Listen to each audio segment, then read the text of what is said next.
saya serahkan kepada penginjil Christian Santoso.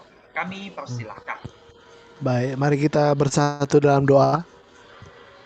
Cok, kecil suaranya. Ya Allah Bapa kami yang baik, terpujilah namamu ya Tuhan, karena kasih setiamu yang luar biasa bagi kami pribadi terlepas pribadi ya Tuhan. Terlebih lagi karena ada anugerahmu yang begitu besar, yaitu Yesus Kristus, anakmu yang tunggal, yang kau sediakan sebagai juru selamat kami. Suatu ada pengharapan bagi kami manusia berdosa, di ciptaan yang baru yang berpengharapan.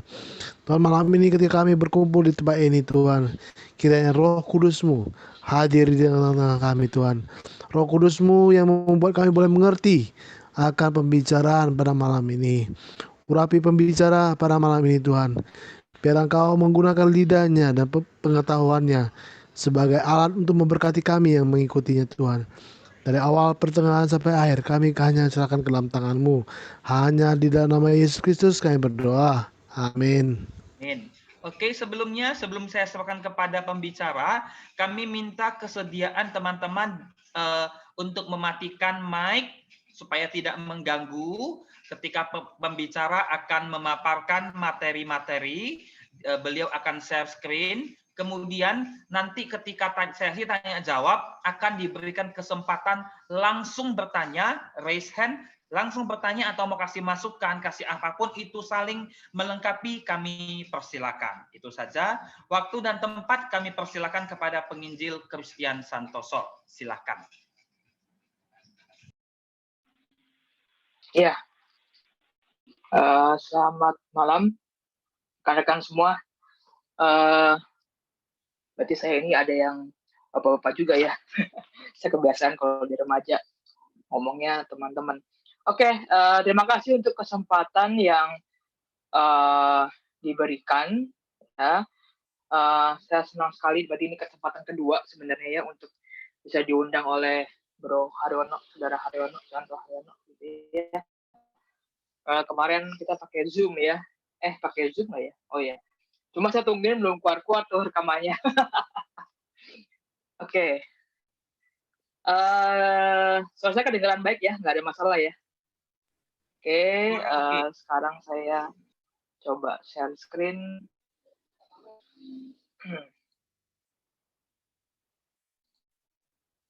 Tolong yang ini, yang saya cek laptop ya, bisa dikasih izin buat share. Kami minta untuk host untuk buat CK laptop menjadi co-host, kami persilakan.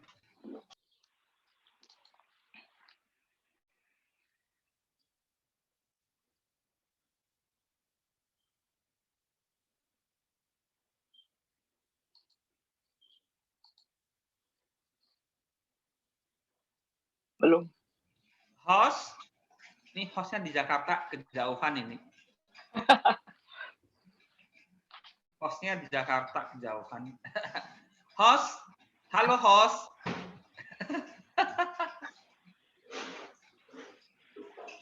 Host CK laptop minta dibuat menjadi co-host supaya bisa sharing.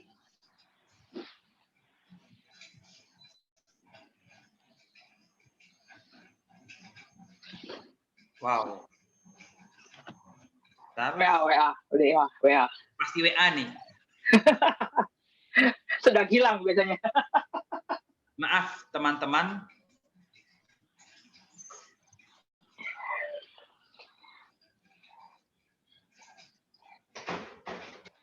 Oke, nggak apa-apa. Jikalau saya boleh sambil Saudara Haryono mencari hostnya yang hilang entah kemana gitu ya. Kira-kira saya boleh nanya ke teman-teman siapa di sini yang Chinese-nya medok banget gitu ya. Karena saya Kristen, lupa menekan diri. Saya Christian Santoso. Sebenarnya namanya Christian Kurniawan Santoso. Jadi kalau saya di dunia persilatan hamba Tuhan dikenalnya CK ya. Cuma gara-gara ada CK yang lain jadi saya ngalah lah. CK berapa lah gitu ya. CK 1, CK 2, CK 3. Sorry, sudah dibuat co-host. Oh, belum bisa? Oh, di sini saya sudah bisa tuh. Kamu juga bisa, Gis, mestinya Har. Kamu kan co-host. Oke, tapi kan disuruh apa? Tunggu, mau share screen kan? Yang CK laptop, Har. Sudah. Bukan CK. Oh Sudah iya, jadi udah ya. host dua-dua. Oke, ada. Oke, ya. Oke. Tadi kenalan dulu kayak mana tadi, saya lupa lagi. Oh ya, kenalkan nama saya Christian Kurniawan Santoso. Jadi kalau dalam dunia persilatan hamba Tuhan, itu CK1 tuh Ibu Castelia. Ibu Castelia Katika. Jadi sebenarnya aku belum kenal sama Ibu Castelia gitu kan. Awal-awal gue dengan bangga CK gitu ya. Akhirnya gue ngalah lah CK berapa lah gitu ya. CKS akhirnya. CK1 itu Ibu Castelia Katika gitu ya. Kemudian CK2 adalah Bapak Christian Kartawijaya, suaminya Ibu Ane. Tahu ya, Ibu Ane saat punya CEO-nya apa tuh? Indo Semen. Iya. Ya. Akhirnya udahlah gue ngalah CKS aja lah. Ya. Ya, saya sebenarnya jujur mengalami keraguan karena saya jujur nggak Cina-Cina banget nih gitu ya. Sorry saya pakai kata Cina ya. Saya bukan Tionghoa banget begitu ya. Bahkan kalau saya coba bahasakan, saya tuh Tionghoa generasi ketiga gitu ya. Jadi benar-benar Cinanya udah mulai luntur. Jadi untuk kayak gini saya juga kadang-kadang berdebat sendiri gitu ya. Apakah saya masih memelihara budaya atau enggak gitu ya. Saya pernah ke Medan tahun berapa itu ya? Tahun 2007 kalau nggak salah. Ya, itu ketemu Haryono lagi tuh masih di Metodis mana Har? Masih di Elim, gereja Elim. Ya, masih di Elim gitu ya. Dan saya melihat kayaknya kalau Tionghoanya Medan lebih medok gitu ya, lebih kolot ya, lebih konservatif juga gitu ya. Nah, sementara kalau saya sih Cinanya ya Cina udah nggak tahu dah, nggak jelas Cinanya gimana. Jadi untuk beberapa budaya tradisi yang kita akan lihat, sebenarnya awal-awal ya sebelum saya menggali ini, saya pernah khotbah ini tahun 2012 itu pertama kali gitu ya. Jadi saya merasa, saya tuh nggak pede jadi Cina gitu ya, nggak pede jadi Tionghoa, nggak pede jadi Chinese ya. Saya seringkali menutupi diri saya orang Chinese, saya lebih milih saya jadi orang Jawa aja lah, karena merasa saya nggak secure kalau jadi orang Chinese, saya nggak bangga jadi orang Chinese gitu ya, orang Tionghoa Indonesia. Tapi kemudian perlahan-lahan akhirnya saya berubah gitu ya, karena harus melihat diri sebagai apa yang Tuhan telah berikan, dan saya harus bangga dan saya harus pelihara juga hal-hal yang baik dari budaya tradisi Tionghoa, dan itu saya bisa kaitkan dengan kekristenan. Oke, kira-kira apa sih tradisi Imlek yang saudara-saudara boleh ketahui? Saya boleh nanya-nanya nggak ya di sini ya? Nggak apa ya, nanya-nanya dulu ya. Saya orangnya begitu sih soalnya. Oke, ini Ko ya, Ko Siung Pan ya. Ko atau Bapak saya manggil ya? Bapak nih. Kayaknya lebih senior dari saya ya. Ko aja. Oke. Oke, Ko. Kira-kira apa sih tradisi Imlek yang Koko ketahui? Baik itu sebelum hari H ataupun seminggu sebelumnya atau bahkan pas hari H. Apa yang saudara Koko Apan ya, sama apa aja deh ya. Kira-kira tahu apa? Kalau tradisi yang biasa dari kecil kita jalani ya, sebelum Imlek itu ada namanya bersihkan rumah. Kemudian satu malam sebelum Imlek itu makan keluarga, makan besar. Iya. Nah, kemudian pas hari pertamanya itu wajib kunjungan ke orang yang lebih tua, misalnya ke orang tua atau ke saudara yang lebih tua. Nah, terus tradisinya ya di sana ya yang nama paisnya itu ya angpao, bagi angpao ya. Kemudian ada bermain mercon. Nah, kemudian Imlek itu panjangnya 15 hari sampai akhirnya hari ke-15, malam ke-15 itu namanya Cap Gome. Betul. Nah, itulah kira-kira garis besarnya. Oke. Saya boleh nanya nggak kok? Kira-kira apa sih makna menyapu, membersihkan rumah itu apa kira-kira kok? Ada maknanya nggak?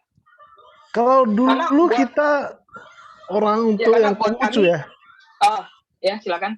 Nah, untuk orang Konghucu kalau bersihkan rumah sauchu itu ya untuk mengusir apa namanya roh-roh jahat itu ya, untuk menghilangkan ketidakberuntungan, kesialan itu harus dibuang gitu lah istilahnya gitu. Ya, ya, ya. Saya jujur berbagai tradisi ini saya cuma tahu dari papa saya, tapi sebenarnya saya nggak tahu artinya apa. Sampai saya udah lulus teologi, saya belajar dan beberapa informasi nanti yang akan saya sampaikan itu semuanya dari seorang dosen saya yang mungkin Pak Haryono juga tahu ya, Pak Haryono. Namanya Pendeta Paulus Daun ya. Jadi dia kan punya banyak buku gitu ya. Ya udah, ketika saya disuruh khotbah Imlek saya bingung. Saya nggak ngerti apa-apa gitu ya. Ya udah saya baca. Saya juga pernah dapat ikut kelasnya dia gitu ya. Ya udah saya coba sampaikan. Nah, saya baru tahu akhirnya beberapa, oh ini tuh artinya gitu ya, sampai terkagum-kagum, ternyata memang banyak makna-makna yang tersirat begitu ya. Oke, nah memang seringkali kita bingung dengan berbagai tradisi ya, dan kemudian apa yang kita mau sama-sama lihat hari ini adalah minimal kita punya satu kacamata lah dalam melihat gitu ya. Dan kacamata ini saya berharap tidak hanya berkaitan dengan Imlek ya, budaya tradisi Tionghoa, tapi juga dengan world view yang ada saat ini. Bagaimana kita menghadapinya dan kita belajar berhikmat, bagaimana kita tidak langsung menghakimi, menjudge, tapi kita lihat ada nggak hal-hal yang kita boleh sesuaikan dengan kekristenan, kita boleh sandingkan dengan kebenaran firman Tuhan. Nah ini tadi ya, gambar-gambar tradisi budaya, nyapu-nyapu gitu ya. Saya masih ingat tuh kalau saya malam-malam selalu 1 hari sebelum Imlek, pokoknya saya ingat papa saya, air kamar mandi itu nggak boleh kosong, harus penuh gitu ya. Bersih-bersih terakhir ya 1 hari sebelum Imlek, besok nggak boleh nyapu, pintu rumah itu harus dibuka sampai berapa, jam 12 malam gitu ya. Kadang-kadang saya udah, zaman sekarang kami kan udah nggak ada papa mama, jadi saya udah di kamar, adik saya udah di kamar, semua udah di kamar, pintu dibiarin terbuka, nanti jam 12 baru bangun, baru tutup pintu. Karena kami memang tidak punya suatu budaya yang terlalu mengikat gitu ya, namanya keturunan generasi ketiga. Ya. Kemudian ada huruf Fu gitu ya, ya saya kutip dari saya punya gereja asal di Koitang, gereja Greenfield gitu ya.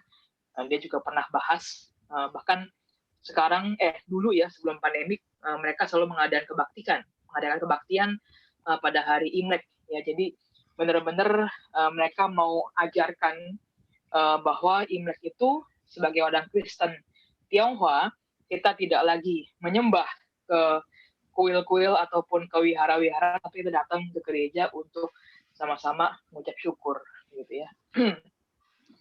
Nah ini sio-sio ya, saya jujur kadang-kadang sedikit konservatif ya, sedikit keras dalam hal sio, karena saya merasa bahwa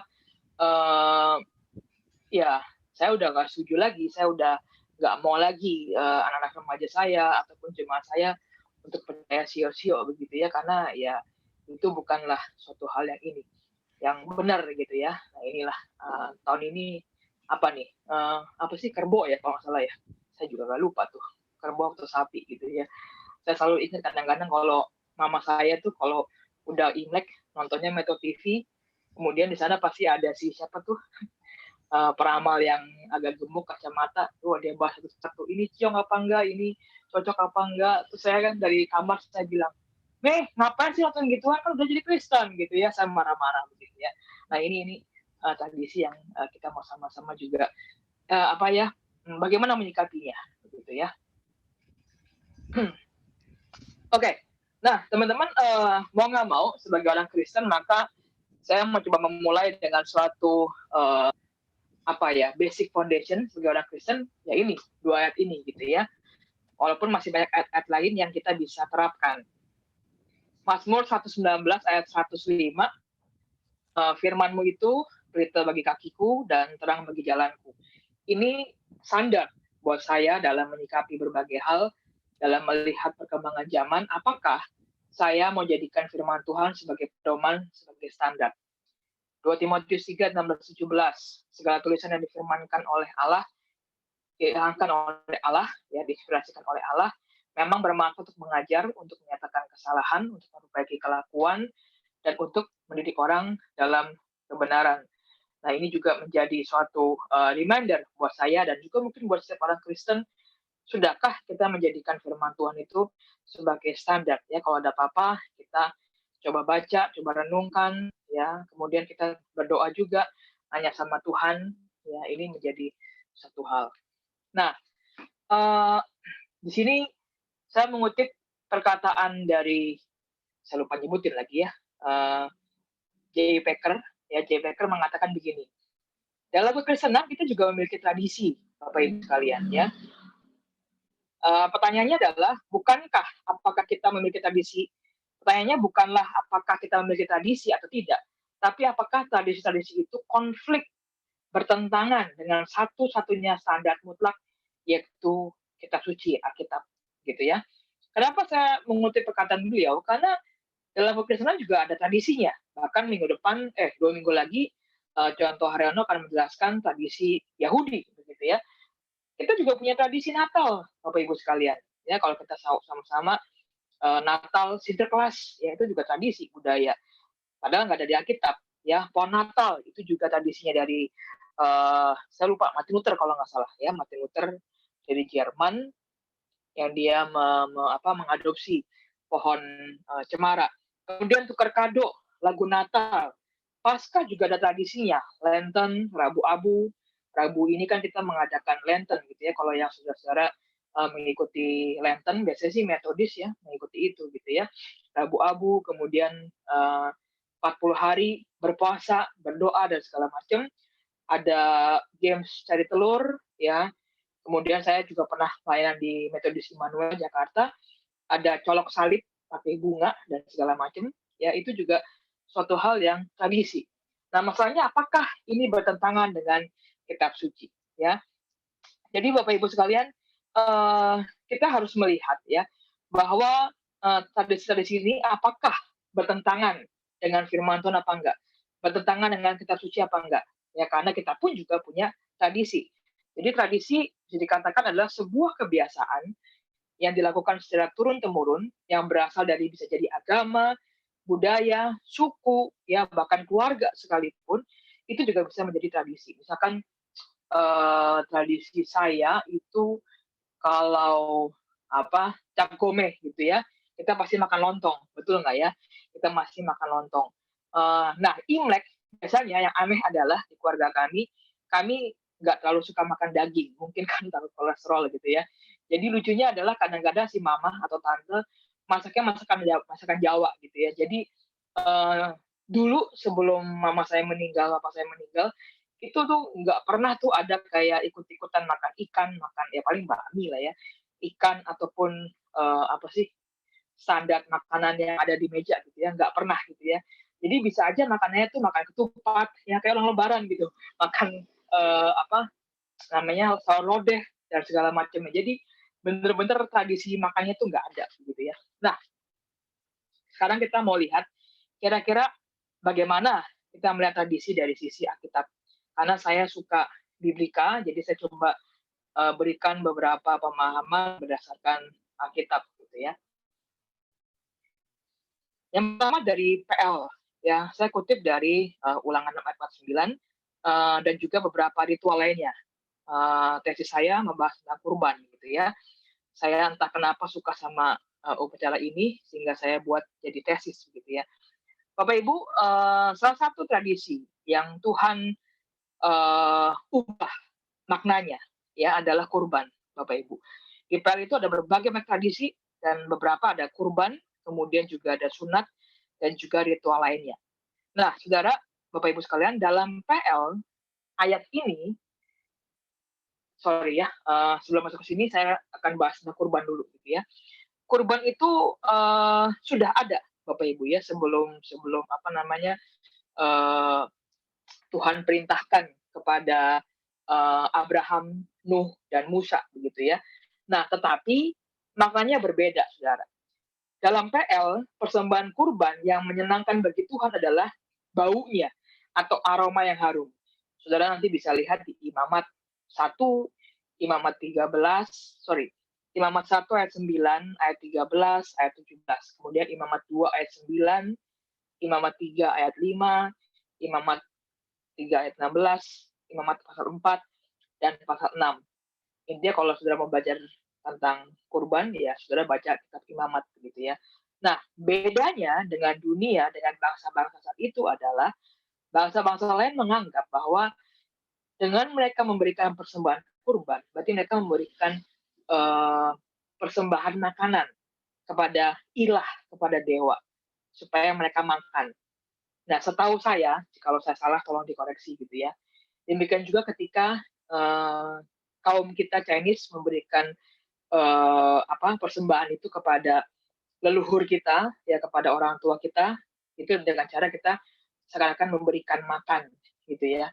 Nah, ini yang diubah sama Tuhan dengan makna yang berbeda, dengan makna yang baru, yaitu bagaimana kurban itu hanya sebagai simbol, sebagai sebuah persyaratan untuk kita itu datang kepada Allah. Dan Allah tidak makan, karena dia adalah pribadi roh gitu ya. Dia mencium bau kurban itu sebagai sebuah perwakilan wujud bagaimana kita itu datang kepada Tuhan memberikan keharuman dari hidup kita, ya. Makanya nanti kita bisa lihat makna kurban itu digenapi dalam Kristus gitu ya, bahwa sebenarnya bukan ritualnya tapi bagaimana Kristus mengenapi kurban itu, bahwa dia mempersembahkan diri sebagai persembahan yang sempurna, tanpa dosa, tanpa celah, totalitas sepanjang hidupnya buat Tuhan untuk mensubstitusi kebenarannya dia, membenarkan kita, dan dosa kita ditanggungnya oleh dia. Ya, jadi itu maknanya. Dalam PB, dalam Efesus 5 ayat 1 sampai 2, Rasul Paulus bahkan mengingatkan pembacanya mengenai natur korban Kristus. Artinya begini, supaya menjadi dorongan agar para pembaca dan umat Tuhan memberikan diri kita sebagai persembahan dan kurban yang harum bagi pembacanya. Nah, apa sih relevansinya ya ketika saya bahas ini?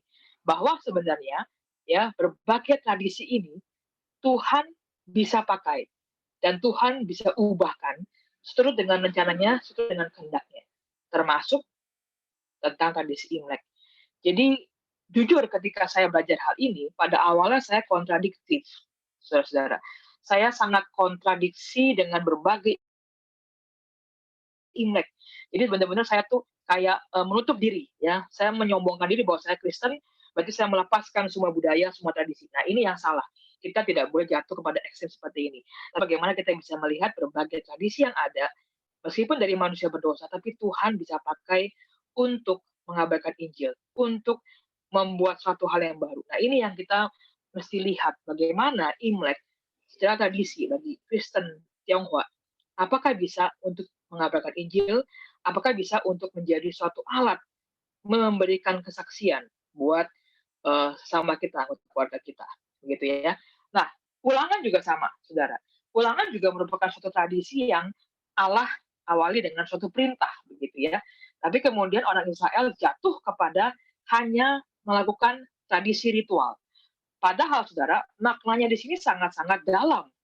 Bahwa sebenarnya Tuhan ingin memakai ritual-ritual mengajarkan firman Tuhan kepada anak-anak cucu leluhur dan juga satu memberikan simbol-simbol begitu ya.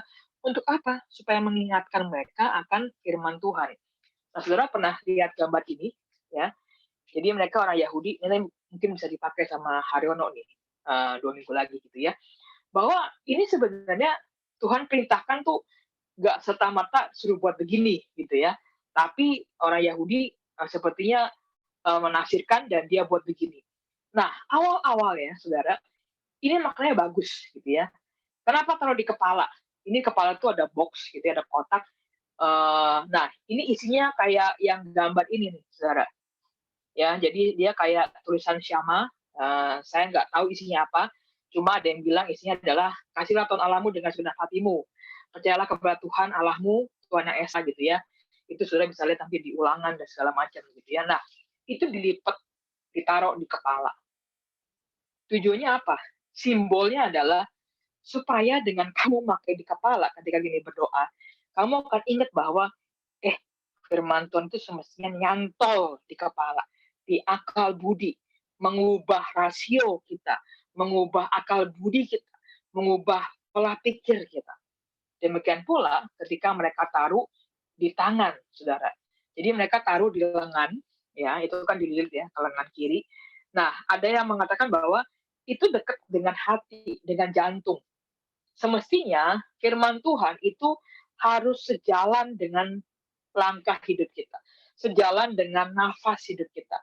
Ketika jantung berdetak, tak, tak, tak, gitu ya, dan firman Tuhan itu dekat dengan jantung, maka semestinya hidup kita harusnya berpedoman dengan firman Tuhan. Kenapa dilipat di tangan? Supaya mengingatkan firman Tuhan itu nggak cuma di hati, nggak cuma di kepala, tapi juga dilakukan. Nah, teman-teman, berarti Tuhan tidak anti dengan budaya, tidak anti dengan tradisi, dengan ritual. Tapi Tuhan pengen ketika kita melakukan sesuatu harus ada esensi maknanya. Dan inilah yang seringkali sebagai kita orang Kristen Tionghoa, atau bahkan kita orang Kristen, kita hanya melakukan tradisi tanpa tahu maknanya. Kita ibadah tiap minggu, itu juga bisa jatuh kepada tradisi, tanpa tahu maknanya seperti apa. Ya, ini jadi esensi tentang tradisi ya. Semoga saya nggak double dengan penjelasan dari Pak Hali. Tenang, Oke? tenang, aman. Ya, saudara bisa cut ya kalau mau nanya sesuatu, saya bisa langsung jawab atau bisa disimpan dulu pertanyaannya. Nah, berikutnya adalah, nah ini saya kutip dari Perjanjian yang Baru, gitu ya. Saya kutip dari Markus 7 ayat 6 sampai 23, fokus kepada ayat 6 sampai 8. Ini juga terdapat di Matius 15 ayat 1 sampai 9. Saya ingin lebih menekankan begini, saudara. Kita bisa melihat bahwa di sini bagaimana orang-orang Farisi berpikir tentang tradisi, tapi mereka jatuh hanya sekedar menjalankan tradisi. Mereka bahkan lebih takut kepada tradisi yang seakan-akan mereka anggap otoritas lebih tinggi dibandingkan kitab suci. Mereka percaya bahwa Allah memberikan Taurat tertulis dan Taurat lisan, gitu ya. Taurat tertulis itu adalah Kejadian sampai Imamat, gitu kan. Kemudian juga hukum Taurat, tapi juga ada Taurat lisan. Mereka anggap perkataan-perkataan Musa, para penetua-penetua setelah Musa, Yosua dan segala macamnya, mereka jadikan sebagai aturan yang lisan, gitu ya. Nah, kedua hal ini mereka hafal mati, ya. Maka ada yang mengatakan menafsirkan itu jumlahnya sekitar 666, ya, sehingga akhirnya orang menafsirkan, oh jangan-jangan itu tuh antikristus, gitu ya. Nah, tapi ini penafsiran ekstrim lah, gitu ya. Nah, cuma saya ingin menunjukkan bahwa inilah yang Tuhan ingin tegur, ya, bahwa kita tidak bisa tidak bisa memisahkan hidup kita dari tradisi, karena dari zamannya Yahudi aja itu sudah ada. Cuma yang terpenting adalah bagaimana kita menyikapi ajaran-ajaran tersebut, apakah sekali lagi berkenaan dengan firman Tuhan apa enggak. Jangan sampai kita menjadikan Taurat, tradisi, ritual, hukum yang seringkali kita buat, baik itu gereja ataupun kita orang Kristen, gitu ya, sampai akhirnya kita tidak bisa mengasihi Tuhan dengan segenap hati dan mengasihi sesama seperti dirimu sendiri. Nah, ini yang seringkali Tuhan perintahkan, gitu ya, Tuhan ajarkan, jangan sampai terjadi, gara-gara nanti Imlek, gitu ya, sampai kita akhirnya ribut sama orang, gara-gara kita mau beli ikan bandeng, kita berantem sama orang, gara-gara kita mau kasih angpau, kita ribut sama pasangan kita. Nah, ini, jangan sampai ritual, tradisi itu akhirnya terkalahkan oleh hidup kita. Saya singkat aja berikutnya. Nah, ini juga ada di Kolose, ya. Kolose ini saya mau bahasnya adalah bagaimana Paulus menekankan tradisi itu berlawanan dengan tujuan untuk memuliakan nama Tuhan. Nah, di ayat ini, Kolose 2 ayat 6-10, itu konteksnya adalah di Filipi dan beberapa surat Paulus berbicara ketika kekristenan masih dipengaruhi oleh tradisi Yahudi. Bahkan guru-guru dari Yerusalem, ya, mereka akhirnya menjadi guru-guru palsu, ya, yang menambahkan bahwa perbuatan itu wajib dilakukan supaya keselamatan itu sah, supaya keselamatan itu menjadi sempurna. Makanya ini yang seringkali kita bisa bisa belajar kaitkan dengan reformasi Protestan gitu ya oleh Martin Luther bahwa keselamatan itu hanya karena anugerah, save by grace, only by grace, bukan save by grace plus perbuatan-perbuatan. Nah, ini Paulus sudah tunjukkan itu ketika di zaman Paulus, dan kemudian ternyata di zaman Luther, zaman Calvin muncul lagi, dan juga mungkin di zaman sekarang jangan-jangan keselamatan juga ditambah-tambahin lagi gitu ya, kita mesti persembahan, kita mesti ibadah, kita mesti melayani, jangan sampai begitu ya. Nah, ini juga sama teman-teman, bahwa tradisi juga jangan sampai bertentangan dengan kebenaran firman Tuhan ya. Jangan sampai fokusnya ke diri sendiri, fokusnya kepada hal-hal yang bukan Tuhan. Makanya dikatakan di ayat 8, hati-hatilah supaya jangan ada yang menawan kamu dengan filsafat yang kosong dan palsu menurut kerjaan turun-temurun dan roh-roh dunia, tapi tidak menurut Kristus. Sebab dalam Dialah berdiam secara jasmania seluruh kepenuhan kealahan, dan kamu telah dipenuhi dalam Dia. Dialah kepala semua pemerintah dan penguasa. Artinya apa? Seharusnya ketika kita melihat tradisi ataupun ritual, jangan sampai dia menjadi yang terutama, tapi dia harus kita kendalikan. Ya, kita harus berhikmat dalam melakukannya. Nah, saya nggak akan masuk ke sini, ya. Mungkin ini sudah dijelaskan oleh Pak Hali gitu ya, sejarah Imlek. Bahkan mungkin dia lebih hebat, dia lebih banyak informasinya. Ini mungkin teman-teman lihat sekilas gitu ya.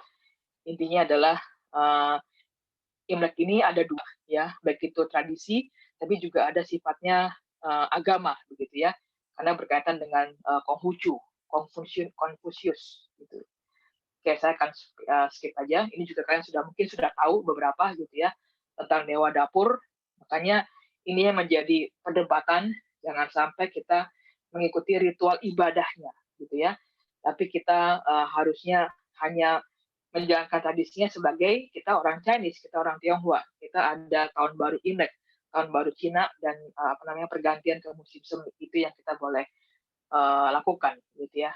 Nah, saya coba masuk ke tradisinya, dan ini berkaitan dengan Christian family, gitu ya. Mau nggak mau, ini berkaitan dengan keluarga, ya. Kenapa? Karena memang tradisi seperti itu terjadi dan dirayakan oleh keluarga-keluarga Chinese, keluarga Tionghoa yang berdasarkan sejarahnya, mereka mengucap syukur karena mereka memasuki musim semi dan juga mereka memasuki musim panen, ya.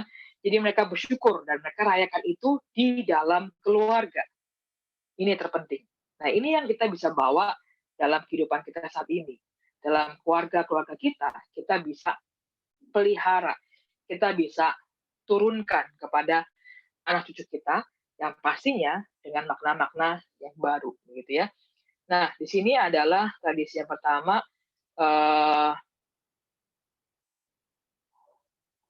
tradisi sesajen, gitu ya.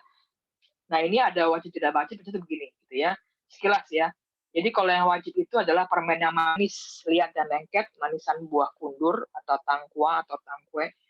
Kemudian tidak wajib itu adalah roti goreng dan teh. Saya juga baru tahu, gitu, ternyata ada tradisi seperti ini.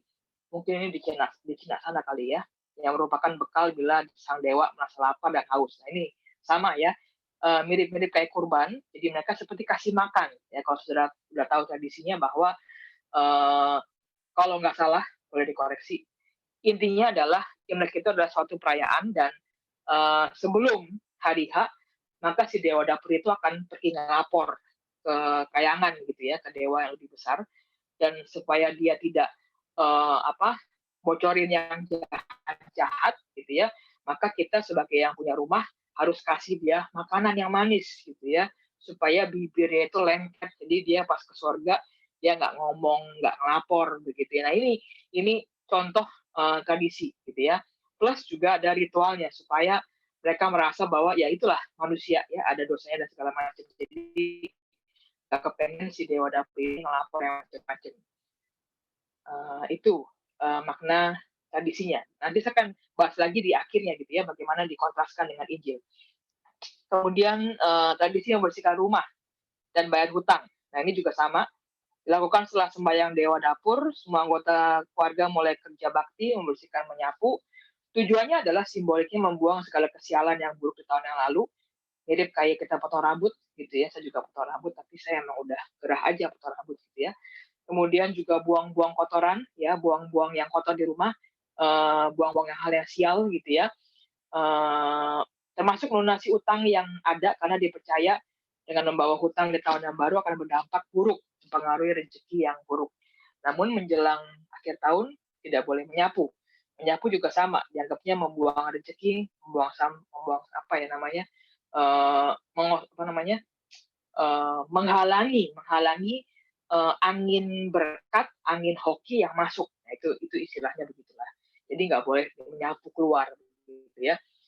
Ini yang terjadi makna-maknanya. Kemudian ada tradisi lagi malam Sinca, ya. Malam Sinca ini biasanya tadi memasang petasan. Nah, itu maknanya adalah untuk mengusir binatang ya. Saya lupa namanya apa. Kemarin Pak Hali udah pernah ngomong kayak naga-naga begitulah ya. Saya lupa namanya apa. Jadi dengan petasan itu maka mengusir hal-hal yang buruk, roh-roh jahat, roh halus gitu ya, istilah begitu gitu ya. Nah, itu maknanya mengusir setan dan hantu, dan bahkan juga ada yang bilang untuk menarik dewa-dewa yang baik. Kemudian makna apa lagi ini ya? Warna merah, kertas warna merah, kertas hoki gitu ya. Ada kertas hoki dan juga ada sebagai lambang uang merupakan alat untuk menjaga kesejahteraan keluarga.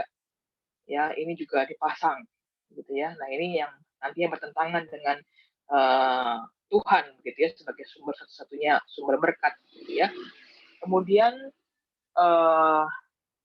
makan malam bersama. Makan malam bersama ini hidangan wajib ya. Kalau di Jakarta itu ikan bandeng ya. Saya nggak tahu kalau di Medan ikan apa gitu ya. Nah, ini sangat jarang sekali di komunitas Chinese yang kayak seperti saya gitu ya. Jarang banget makan ikan, kita mendingan makan babi gitu ya. Nah, ini yang juga ternyata ada maknanya. Artinya begini, dengan makan ikan berarti dalam segala hal ada sisa. Nah, sisa ini ada artinya kelebihan rezeki. Ya, jadi mereka percaya, yuk kalau Imlek lu makan ikan supaya ada rezekinya yang bisa lanjut sampai tahun yang akan datang, tahun yang baru begitu ya. Jadi dianggapnya seperti itu. Nah, pemakaian kata-kata yang berkaitan dengan hoki, berkaitan dengan keberuntungan gitu ya, nggak cuma ikan tapi juga ada kue keranjang, kemudian juga ada buah jeruk ya. Jadi masing-masing tuh dipakai intinya adalah keberuntungan ya. Nah, ini yang juga akan menjadi kita refleksikan dengan Injil seperti apa. Kemudian tradisi pas Sinja, pakai baju baru ya ini biasa lah ya. Intinya kalau pakai baju baru seakan-akan supaya banyak hokinya, banyak berkatnya. Kemudian salam ucapan selamat gitu ya. Sebentar, kok tiba-tiba hilang. Di mana ucapan selamat saya? Sebentar ya. Oh, itu saya buat di akhir ya. Ucapan selamat dan pemberian angpau. Oke, sekarang saya masuk ke refleksinya. Nah, oke ya. Jadi, sebagai Kristen, yang menjadi otoritas utama dalam melakukan atau memilih, bahkan dalam seluruh aspek kehidupan kita, apakah kita sudah berkenan dengan Tuhan? Apakah ini benar di mata Tuhan? Jadi mau nggak mau, saudara dan saya dipanggil untuk kita boleh beradaptasi dengan budaya. Kita bisa melihat apakah itu benar apa tidak, begitu ya. Jangan sampai tradisi berhadapan, kontradiksi, berlawanan dengan tujuan hidup kita, yaitu memuliakan nama Tuhan. Ya. Nah, 1 Korintus 10:23, segala sesuatu diperbolehkan benar, tetapi bukan segala sesuatu berguna dan membangun. Bagi orang Kristen, tradisi tersebut mempunyai arti yang lebih dalam, ya, supaya kita jangan sampai berlawanan dengan Tuhan atau bahkan menjadi batu sandungan buat orang lain, gitu ya. Nah, di sini ada 5 poin refleksi yang saya boleh bagikan. Yang pertama begini, Satu, merayakan tahun baru, tapi tradisi sembahyang harus kita waspadai atau bahkan kita tidak lakukan lagi, ya. Merayakan tahun baru musim semi tidak masalah, tapi tradisi sembahyang menghantar dewa dapur yang bermasalah, termasuk ketika kita menyembah, ya, berhala-berhala, menyembah dewa-dewa dan segala macam. Jadi saya kutip ini dari Keluaran 20 ayat 1 sampai 6 gitu ya. Bagaimana jangan ada padamu Allah lain di hadapanku, jangan membuat bagimu patung yang menyerupai apapun, dan jangan menyembah kepadanya, gitu ya. Ini menjadi dasar kita, saudara dan saya pasti tahu gitu ya.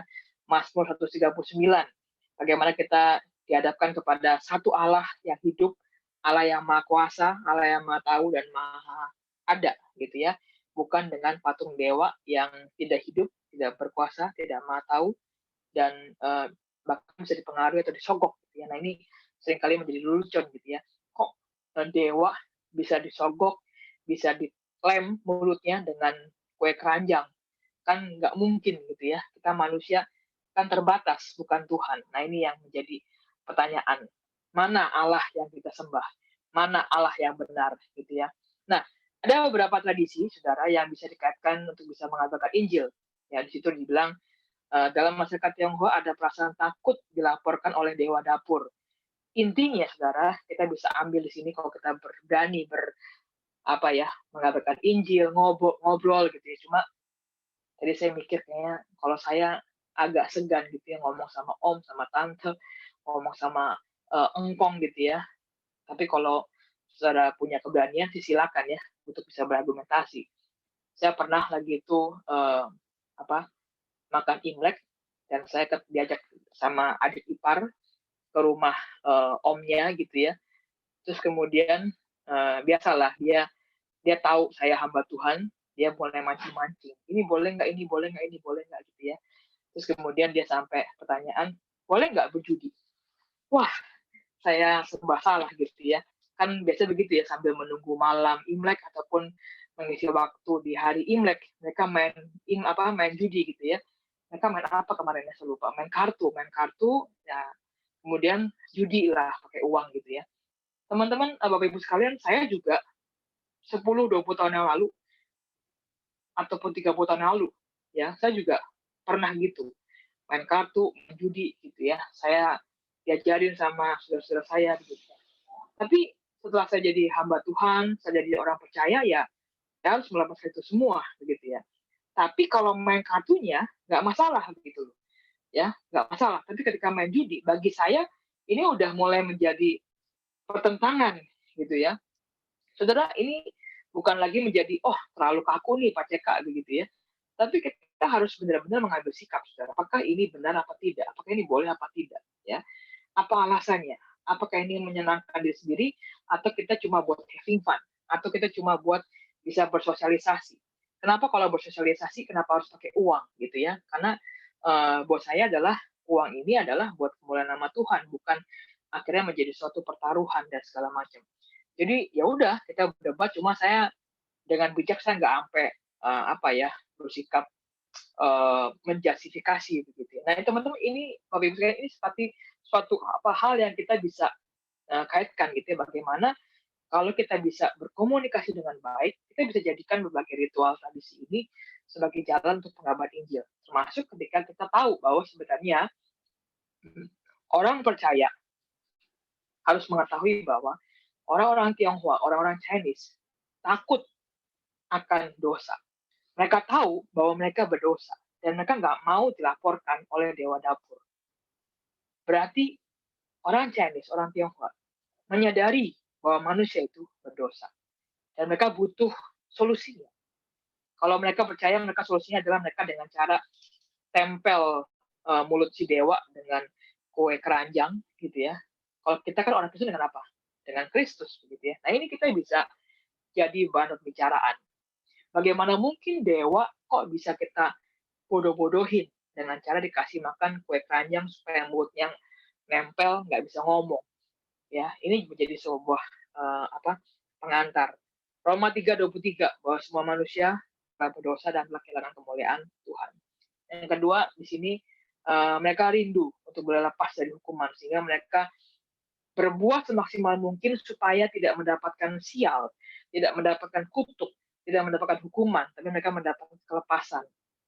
Jadi mereka rela-rela bersih-bersih rumah, mereka rela-rela untuk pakai baju baru, potong rambut, mereka rela-rela juga untuk membeli barang-barang kebutuhan, untuk makan dan segala macam. Supaya apa? Untuk mendapatkan berkat, bukan mendapatkan sial, mendapatkan kebahagiaan, kesejahteraan, bukan mendapatkan hukuman. Dan kita bisa kita kaitkan dengan anugerah dan dosa, gitu ya. Kemudian ada lagi sembahyang pada arwah leluhur, gitu ya. Mereka percaya ada kehidupan setelah kematian. Ya, berarti kan ini sama dengan Kristen, dengan agama-agama Abraham, gitu ya. Dengan agama Yahudi dan juga Islam, bahwa ada kehidupan setelah kematian. Ini juga bisa menjadi jalan masuk untuk bisa mengabarkan Injil.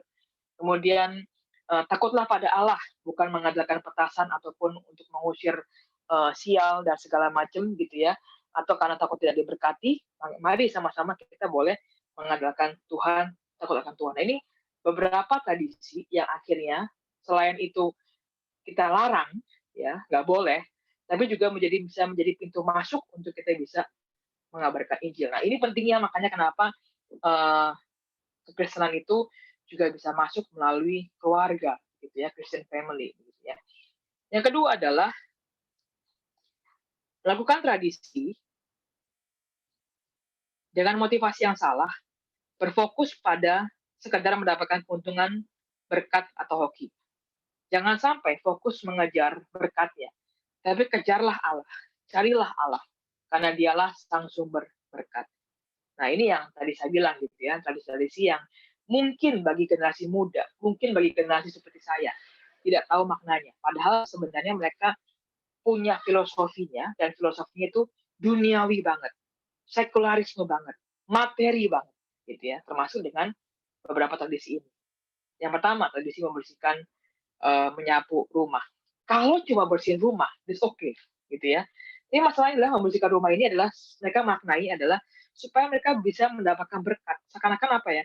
Mereka berusaha dengan kemanusiaan mereka supaya hoki itu datang karena perbuatan. Dan ini menjadi suatu hal yang salah, gitu ya. Karena rezeki dan berkat dari Tuhan bukan didapat dengan perbuatan. Kita nggak bisa nyogok dewa. Kita nggak bisa nyogok Allah. Tanda kutip begitu istilahnya, gitu ya. Tapi itu semua adalah anugerah Tuhan. Ya, kita nggak mungkin bisa menyogok anugerah Tuhan. Allah yang berdaulat yang akan menyertai setiap umatnya itu adalah berkat yang sejati. Apapun yang dikerjakan dalam tradisi, bersih-bersih, menyapu rumah, potong rambut, dan segala macamnya, tidak bisa menggoda ataupun merayu Tuhan untuk memberikan berkat. Berkat itu adalah keberkatan Tuhan, dan kita terima apapun yang Tuhan berikan. Ya. Kemudian masuk ke ucapan selamat. Nah, ini juga seringkali dibilangi, wah terlalu kaku, gitu ya. Cuma ya saya belajar bahwa memang budaya Chinese, Tionghoa, sejarahnya, karena memang mengejar prosperity, gitu ya, mengejar kesuksesan, mengejar kekayaan, keberuntungan, gitu ya. Nah, ini nanti bisa dikaitkan mungkin teman-teman di sini yang bisa bahasa Mandarin, gitu ya. Saya sih karena saya dulu pernah diajarin dosen, gitu ya, kemudian saya juga lihat-lihat seminar, begitu ya. Makanya ya udah saya kutip, gitu ya. Mengucapkan selamat selamat bukan dengan ucapan kongsi pacai, semoga cepat kaya, tapi alangkah baiknya dengan ucapan Shinien Kuaile, diikuti kata Sangti Chufuni, ya. Saya cuma tahu artinya ini karena saya pernah nyanyi paduan suara, gitu ya. Judulnya Sangti Chufuni, intinya adalah ya selamat tahun baru Imlek, semoga Tuhan Yesus memberkati, gitu ya. Cuma setelah saya masuk di gereja Tionghoa, ada tambahannya nih ya, Seni Ping An, ya saya taunya kayaknya kayak semoga damai sejahtera, gitu ya. Sinian Mung En, saya nggak tahu artinya apa, nanti mungkin Haryono bisa jelasin, gitu ya. Kemudian juga di sini ada hamba Tuhan senior saya, gitu ya, Charles Sofia, nanti kalau mau nanya juga bisa, gitu ya. Nah, intinya adalah Jangan sampai kita sebagai orang Kristen hanya fokus merayakan Imlek itu hanya mengejar berkat. Semua orang pasti mau berkat, gitu ya. Tapi jangan lupa bahwa siapa yang kita mauin sebenarnya, berkatnya atau sumbernya, Tuhannya. Nah ini yang harus kita bawa ke anak cucu kita, ya. Jangan sampai hanya sekedar Imlek pasti angpau, angpau pasti kaya. Hati-hati dengan itu. Jangan sampai terjebak dalam materialisme, dalam harta, ya. Imlek bukanlah sekedar angpau, tapi Imlek adalah bagaimana kita merayakan jalan pemeliharaan Tuhan, jalan penyataan Tuhan kepada setiap kita.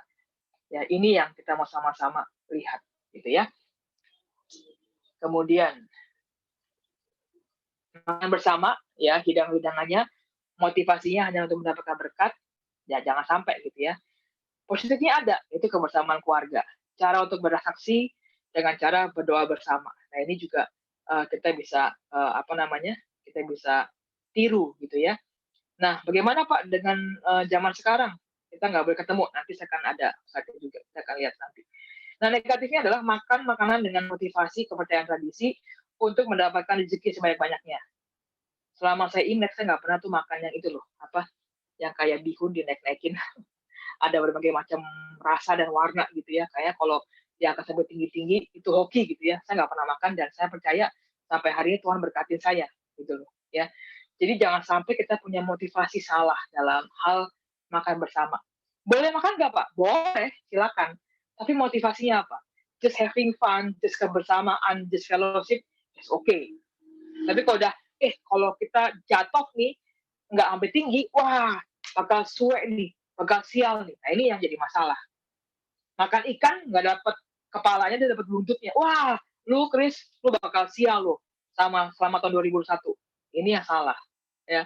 Tapi kalau kita percaya bahwa Tuhan sudah menyediakan, sudah memelihara, memberikan kesehatan sampai hari Imlek, dan Tuhan akan percayakan menyertai kita selama tahun 2021, puji Tuhan.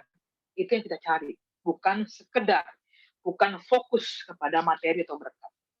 Tapi bisa berkunjung, ya kita nggak bisa berkunjung saat ini ya, kita nggak bisa PP langsung, tapi kita bisa pakai dengan dengan Zoom, dengan virtual. Motivasinya jangan sampai salah. Nah saya bawa tahu teman-teman ya, ini saya senang dengan angpau ya, sudah juga masih senang dengan angpau gitu ya. Teman-teman saya bawa tahu ternyata angpau itu ya, meskipun maknanya adalah berbagi ya, transfer kesejahteraan, cuma ada filosofi yang salah ternyata. Ketika kita berbagi, ada suatu suatu harapan. Contoh ya, saya kasih 100, maka saya berharap saya akan mendapatkan berkat dari angpau-angpau lainnya ataupun dari Tuhan lebih besar. Jadi seakan-akan apa? Saya menyogok Tuhan dengan saya kasih angpau ke ipar saya, ke keponakan saya, kepada anak-anak saudara saya, supaya apa? Supaya Tuhan melihat seakan-akan, wih, Christian baik nih, kasih angpau 1 juta. Oh, udahlah, gue kasih berkat selama tahun 2021 10 juta. Saudara, ternyata ada motivasi seperti itu. Nah, ini berbahaya kalau sampai salah gitu ya. Kalau sampai salah. Nah, makanya semestinya angpau itu filosofinya adalah berbagi, mentransfer kesejahteraan. Orang tua ke anak, karena anak-anak belum bekerja begitu ya. Kemudian dari anak-anak yang sudah menikah kepada orang tuanya. Berarti ada sebenarnya berbagi kasih ya. Makanya zaman-zaman sekarang angpau seringkali juga diganti dengan hampers. Nah, ini juga cukup baik gitu ya, bagaimana bisa berbagi kasih, berbagi kebersamaan dengan sesama. Positifnya berbagi dan membantu. Oke, nah ini saya masuk ke virtual Imlek. Apa kita bisa lakukan selama pandemi seperti ini ya? Saya tadi berpikir, yuk coba sama-sama, meskipun saudara, kalau yang orang tuanya tidak serumah atau saudara tidak serumah, saya menyarankan, saya belum pernah melakukan, tapi saya lagi berpikir juga tadi pas saya merangkumkan ini gitu ya, saya mau nggak ya video call sama saudara-saudara saya. Bapak Ibu sekalian, saya jujur saya tuh nggak terlalu dekat sama saudara-saudara papa saya gitu ya. Ya mungkin karena masa lalu gitu ya, saya seringkali dibully, seringkali dibanding-bandingkan, karena saya hamba Tuhan gitu ya, kan mereka semua beberapa pengusaha bisnismen gitu ya. Wah, gimana jadi hamba Tuhan gitu ya. Gajinya berapa sih? Hah, gajinya berapa gitu ya? Hamba Tuhan tanyain gaji gitu. Jadi saya merasa malas saya berhubungan dengan mereka gitu ya. Mereka udah Kristen sih gitu ya. Cuma kadang-kadang saya ada kepikiran dengan mempertobatkan mereka supaya jadi Kristen yang bener lah gitu ya. Nah, mau nggak kita jalin relasi dengan cara Zoom-an, Google Meet, video call, Kyonghi virtual. Jadi jangan cuma seringkali kan kita gampangnya gitu ya. Adalah gue send aja nih dari Haryono ucapan Kyonghi, gue kopas, gue share. Tapi mau nggak kita coba ucapin sama virtual, telepon langsung gitu ya, Kyonghi gitu ya. Ya ngobrol gitu loh. Karena Kristen harusnya berfellowship. Kristen harusnya ya itu ada kebersamaan gitu ya. Transfer angpau oke, gitu ya. Tapi coba mau nggak saudara dan saya berbagi dengan mereka yang sedang terkena bencana. Nggak kepikir kan, seringkali kita hanya mikirin saudara-saudara kita aja. Coba kasih angpau kepada mereka yang terkena bencana. Care, peduli dengan jemaat-jemaat, dengan orang Kristen, ataupun dengan sekitar kita yang sedang mengalami bencana.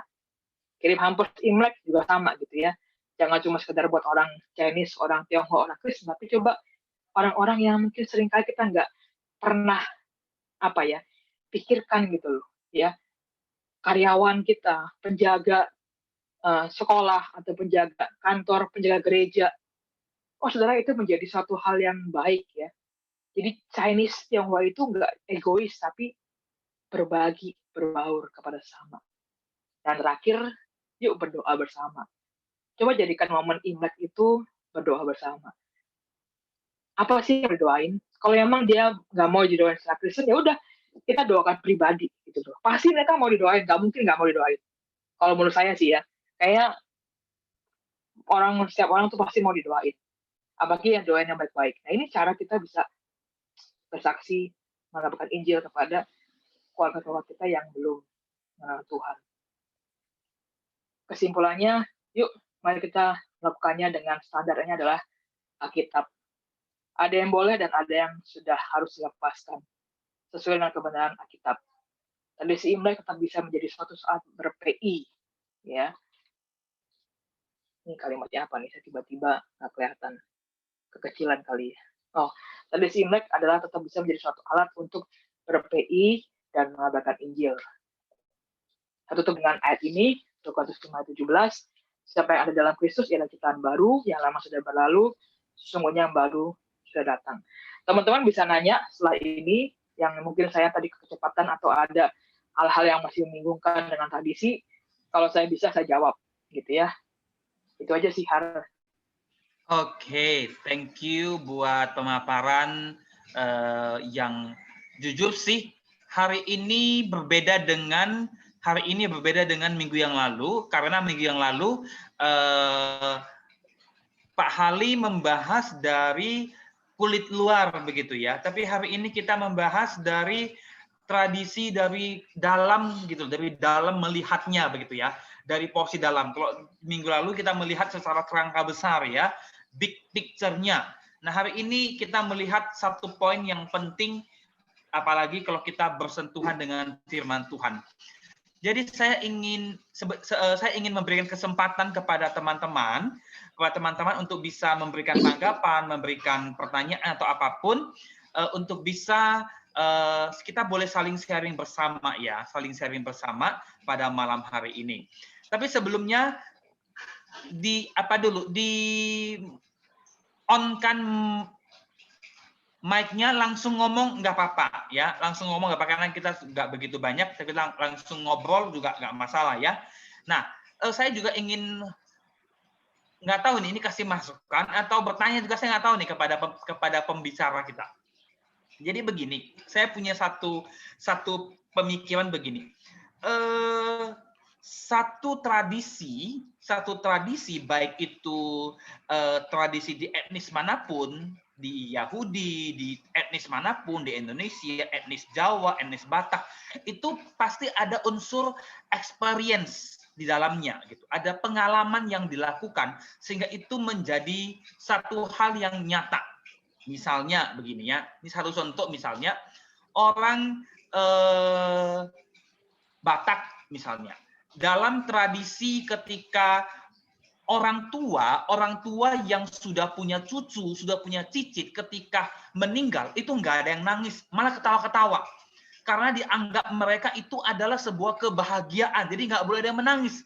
Meskipun teman-teman saya ada yang sedih karena neneknya meninggal, tapi nggak boleh gitu loh. Nah, pengalaman itu terbawa terus sampai menjadi satu kepercayaan begitu.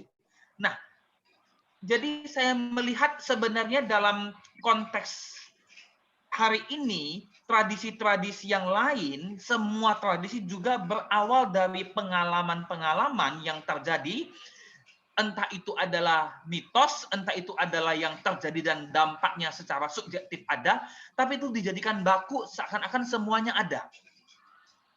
Contoh, satu orang di rumah dia nyapu nih di malam tahun baru. Dan benar, di sepanjang tahun dia dapat keberuntungan, ya itu menjadi baku seakan-akan semua orang ikut begitu. Dan itu ya selama ratusan tahun jadi baku. Jadi itu sesuatu yang benar gitu loh, benar. Buktinya ABC. Nah, itu kan kadang-kadang hal-hal seperti itu juga gini, kadang-kadang setelah zaman sekarang tahun 2021 ketika melihat ke ratusan tahun, ratusan abad yang lalu, kita sudah nggak bisa memisahkan antara ini benar, ini salah, ini mitos, ini hanya dengaran omongan, ini yang benar-benar nyata tradisi Tionghoa. Nah, kita udah nggak bisa lagi memilah-milah yang tradisi yang sudah ratusan ribuan tahun itu begitu. Jadi orang Tionghoa sekarang sangat sulit untuk memisahkan antara tiga hal sekarang ya. Sebagai orang Kristen, ada tiga hal sekarang agak sulit dipisahkan menurut saya. Yang pertama adalah mitos, yang kedua adalah religion ataupun kepercayaan dari Konghucu yang sudah tergabung dengan mitos-mitos itu.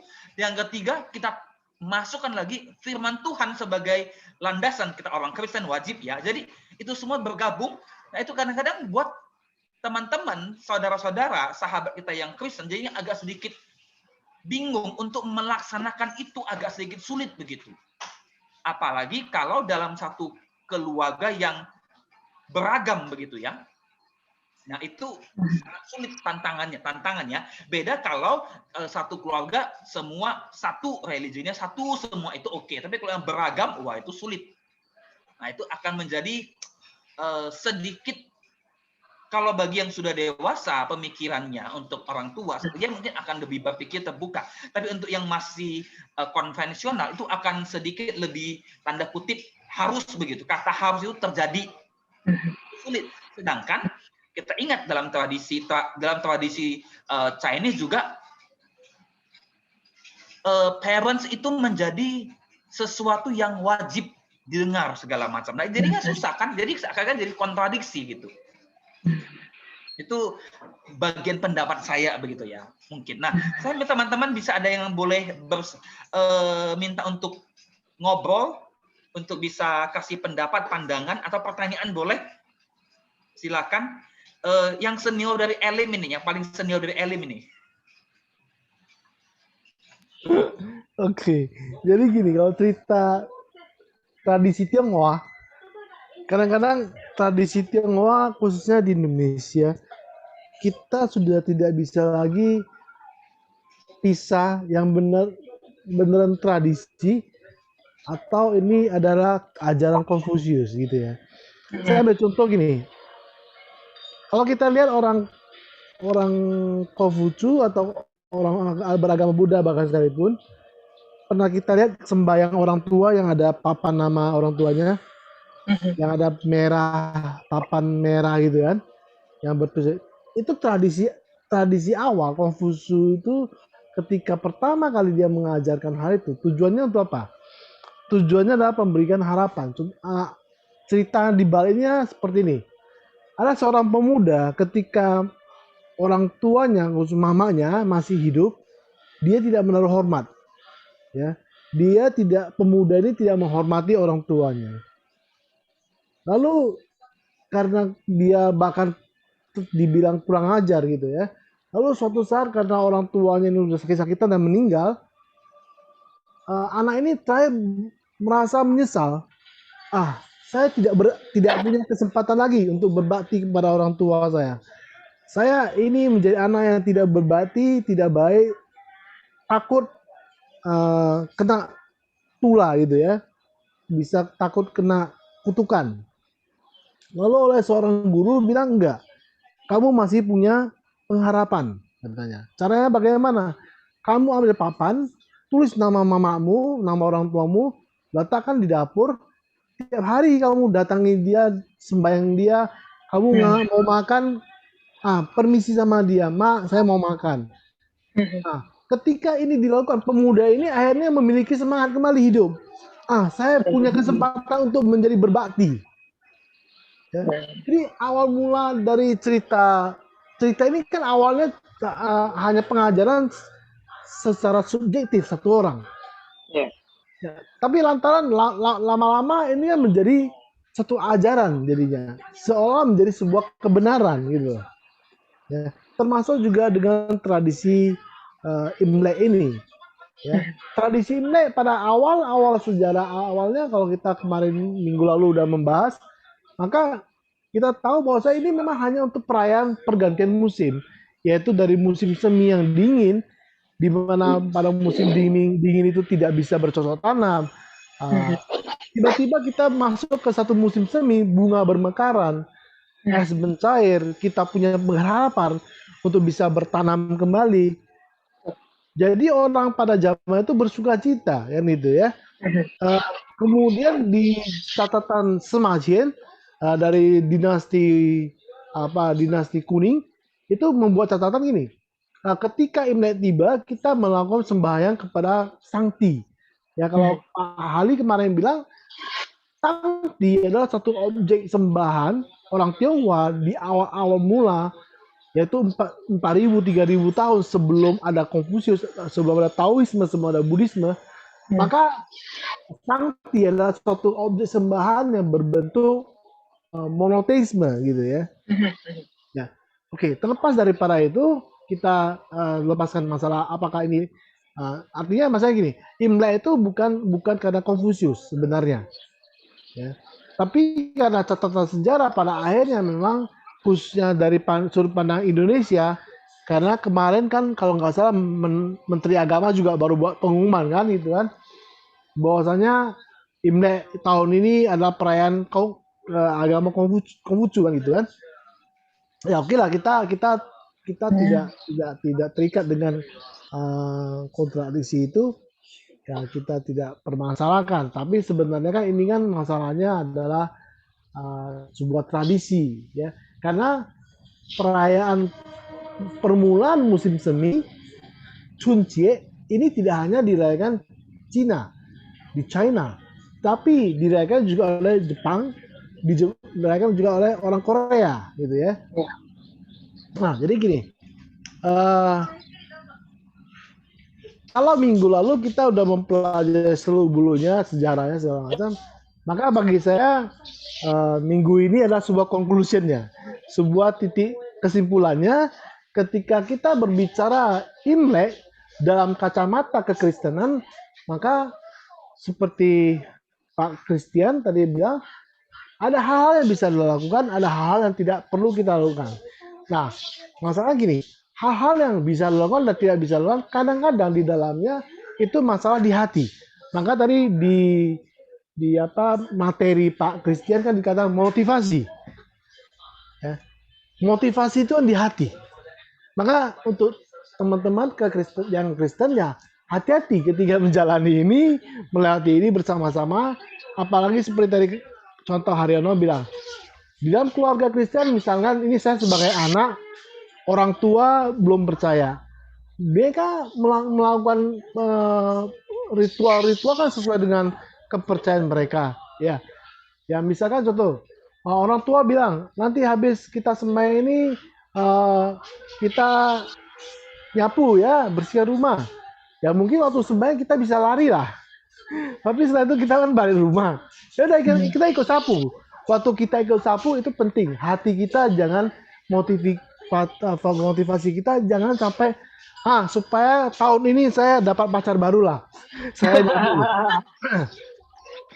saya dapat kerjaan baru lah kan, Ya, gitu kan, ya, ya. supaya jangan seperti itu. Yang penting kan, karena kata kuncinya kan di motivasi itu yang harus dipegang ya. Ketika saya makan ikan, karena hidangan dari orang tua yang buat, karena ada mie itu lambang panjang umur ya, gitu ya. Ya. Nah, saya makan mie supaya panjang umur. Jangan seperti itu. Karena kita udah doakan dulu kan gitu. Jadi kita doakan dulu makanan itu, ya udah makan aja gitu ya. Jangan jangan di dalam hati itu jangan berasumsi yang tidak berasumsi yang di luar daripada firman Tuhan. Nah, saya pikir itu dia. Oke, thank you. Kami pengen mendengar satu tanggapan respon dari hamba Tuhan senior dari Gereja Karunia nih. Ya, kami minta kesediaannya. Ada Ya, ini respon, tanggapan? apa ya, senior saya. Silakan Jose. Iya, selamat malam. Malam. Kalau yang saya ingin tambahkan itu misalnya kepercayaan tentang makan ikan. Itu berkaitan dengan orang Tionghoa itu sering terpengaruh oleh bunyi yang mirip gitu. Nah, ikan dalam bahasa Mandarin kan yi, itu mirip dengan yi yang artinya berlimpah, berlebih. Nah, itu yang jadi kalau kita makan ini nanti hidup kita bisa berlimpah. Lalu misalnya makan apel, ya apel itu kan pingguo. Pingnya itu ada di dalam, maksudnya bunyinya sama dengan misalnya ping'an. Jadi mereka juga suka makan apel untuk bisa dapat ping'an itu ya, damai sejahtera seperti itu. Jadi di dalam kehidupan orang Tionghoa kita sering melihat mereka jadi terikat dengan bunyi-bunyi itu. Makanya kenapa orang Tionghoa takut sama se, 4. Karena bunyinya mirip dengan se, mati. Mirip, nggak sama persis ya. Kalau se itu kan nada yang keempat, kalau se itu kan nada yang ketiga ya. Tapi mirip, akhirnya jadi ketakutan mereka sama bunyi itu. Sebaliknya suka dengan pak, ya, karena bunyinya mirip dengan fa. Fa itu artinya berkembang, berjaya, seperti itu. Jadi ada kepercayaan-kepercayaan itu yang entah mulainya dari mana, tapi akhirnya jadi begitu mendalam, sehingga kan sekarang kita melihat banyak gedung-gedung tidak ada lantai 4 misalnya. Ya, nah itu makan ikan, makan buah apel, makan jeruk juga karena bunyinya itu. Kalau itu sih kepercayaannya dari bunyi yang mirip. Ya. Saya mau tambahkan juga begini. Ini satu hal yang saya melihat dari ketika saya berkunjung ke beberapa rumah-rumah majelis Kristen, ya. Majelis ya, masih Kristen itu ya. Jadi begini. Saya nggak tahu ini apakah sengaja atau tidak, tapi rata-rata begini ya. Beberapa majelis-majelis itu mungkin mereka adalah pengusaha-pengusaha. Saya memperhatikan ada satu kecocokan yang terdapat di dalam rumahnya. Satu saja. Yang lain yang mungkin saya nggak paham perhatian. Saya begitu saya berkunjung ke sini loh, kok ada ini. Saya ke sini kok ada ini. 3-4 rumah kok ada itu gitu loh. Memelihara ikan mas 8 biji. Nah, beberapa kali memang saya pernah bertanya, itu hobi, ya oke. Tapi lama-kelamaan saya juga bertanya, ternyata yang ngurus adalah ART-nya, pegawainya, begitu. Jadi saya juga berarti ini bagian daripada itu, ya. Jadi saya juga bertanya, jadi mereka masih, kita gini loh, kita sebagai orang Tionghoa, ketika kita melihat konsep seperti mau tidak mau, kita nggak bisa serta-merta gini loh, serta-merta melepaskan daripada tradisi itu langsung blek, nggak bisa hilang begitu. Ya, kita nggak bisa langsung copot hilang gitu. Ketika kita berubah, ketika kita langsung apa namanya, oh saya sudah beda, jadi saya langsung berubah, itu semua hilang. Enggak. Ada bagian yang mau nggak mau, sadar tidak sadar, kita ikuti begitu. Kita gimana ya? Mungkin kita nggak sadar, kita ikuti, dan mungkin juga kita lihat orang lain, oh dia oke, jadi saya oke begitu. Nah kemudian saya ingin bertanya ini ya, mungkin ini kita bahas dari sisi kebudayaan kultural Chinese culture-nya. Saya ingin tanya kepada Bapak Dion Hutagalung dari Palembang, bagaimana melihat tradisi ini, Pak? Bagaimana Pak melihat, kalau Bapak sendiri sebagai etnis Batak ketika melihat tradisi ini, bagaimana Pak? Terima kasih. Ya, makasih Pak. Saya senang sekali bisa bergabung. Saya lahir dan besar di Palembang dan menjadi pendeta metodis di Palembang. Iya. Saya pikir memang pergumulan etnis di dunia ini adalah satu sisi ingin mempertahankan budaya, satu sisi bertumbuh dalam iman. Ini semua agama dan semua suku, ya di masyarakat Batak juga seperti itu. Tapi karena saya hadir di kota Palembang, mayoritas orang Chinese, Pasar Kuto namanya, dan sebagian mayoritas orang Arab, ya di Pasar Kuto itu pusat di Palembang. Saya diperkaya dengan berbagai macam budaya yang tahun 60-an, 70-an yang sangat kuat. Saya anak-anak tahun 70-an, remaja masih tahun 70-an, ya. Nah, dalam pengalaman seperti ini, maka saya berangkat dari pengalaman ya. Nilai-nilai budaya yang tidak kuat akan hilang. Tapi nilai-nilai budaya yang berkaitan dengan kebenaran dalam tanda petik, Injil begitu ya, yang bisa dihubungkan relasinya dengan Injil, dia akan tetap bertahan. Saya ambil contoh, orang Batak pakai ulus sebagai tanda cinta. Nah, itu masih tetap bertahan, meskipun ada beberapa aliran gereja yang menganggap itu nggak boleh. Tapi kami sebagai konsep gereja metodis, kami menyatakan itu boleh. Hanya sebagai tanda saja, karena beli ulus bisa di mana-mana, nggak ada doa waktu dia, nggak ada ritual-ritual untuk membeli begitu ya. Sama seperti selendang dalam bahasa Palembang.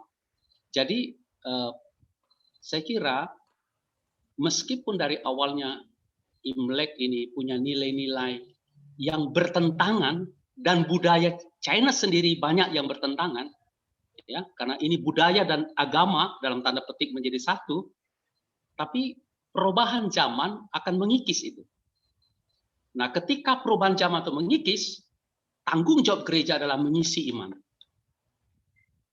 Tanggung jawab adalah mengisi iman. Salah satunya dengan cara diskusi kita hari ini, ya diskusi kita dari ini.